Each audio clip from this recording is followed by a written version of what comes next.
Sophia came home that night wearing the same casual smile she always did, as if the hours she had just spent with another man were nothing unusual. But I couldn't mirror that smile. My voice was cold, my stare sharper than I'd ever given her before. I told her she had 10 minutes to sign the divorce papers and leave. She didn't expect that I wasn't alone. Sitting in the living room was another woman, Adrian's wife, and her presence turned the night into something neither of them would ever forget. When I first met Sophia, I believed what we had was real. She was ambitious, intelligent, magnetic, everything I thought I wanted. We both had demanding careers. She was a financial consultant, and I managed a luxury hospitality brand. Life moved quickly, but we always seemed to find our way back to each other, or at least I thought we did.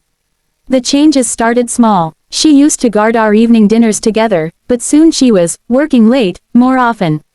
I told myself it was just her job, and I didn't want to seem paranoid. I trusted her. One night, while we sat watching TV, her phone buzzed.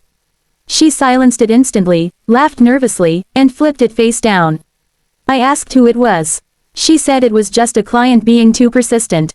It sounded reasonable, but the tightness in her shoulders and her grip on the phone told another story. From that night, suspicion started to grow. Her late nights became too predictable, the missed calls too frequent, and the whispered messages always seemed to involve work. The truth came to me by accident. One evening, while she was out, I checked her laptop. She had forgotten to log out of her email. What I saw made my stomach turn. Intimate, explicit exchanges with a man named Adrian. They weren't just flirty words. They described dinners at upscale restaurants and meetings in boutique hotels. I had met Adrian before at one of her work events, and suddenly the way they stood too close and laughed too much made sense. I didn't confront her right away. I needed proof that couldn't be denied, so I hired a private investigator. Within weeks, I had everything: photographs, videos, receipts. But there was one more thing. Adrian's wife, Amal, had no idea. I sent her an anonymous package with the evidence and a note that simply said, "You deserve to know. If you want to talk, call me." She did. When we met at a quiet cafe, Amal was hurt but composed. We shared everything: the lies, the humiliation, the anger. She told me she wanted to confront him but make sure it truly hurt. I told her we should do it together. She agreed. For weeks, we planned it down to the smallest detail. Sophia had told me she'd be working late on a Saturday. I already knew she would be with Adrian, so Amal and I booked a table at the same restaurant before they arrived. We sat in the shadows, waiting. Eventually, they walked in hand, laughing like nothing in the world could touch them. My anger burned, but I stayed calm. This wasn't just about catching them. This was about making sure they remembered the night their lies finally came crashing down.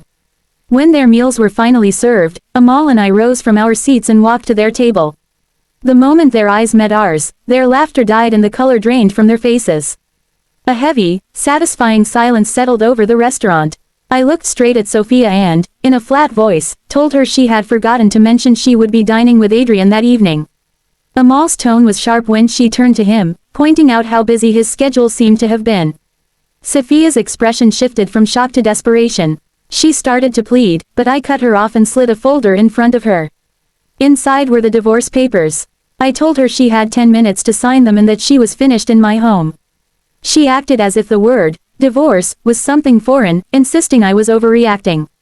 But I told her the real absurdity was believing I wouldn't uncover the truth, and how easily she had thrown away our marriage for this affair. Adrian made a move to stand, but Amal pressed him back down, telling him they weren't done. She produced her own folder and informed him that its contents would be on his company's desk Monday morning, proof of how he had used corporate funds to wine and dine his mistress.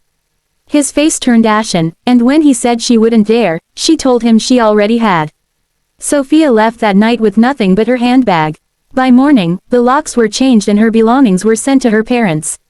She tried to reach me through calls, texts, and even showing up at my job, but I ignored every attempt.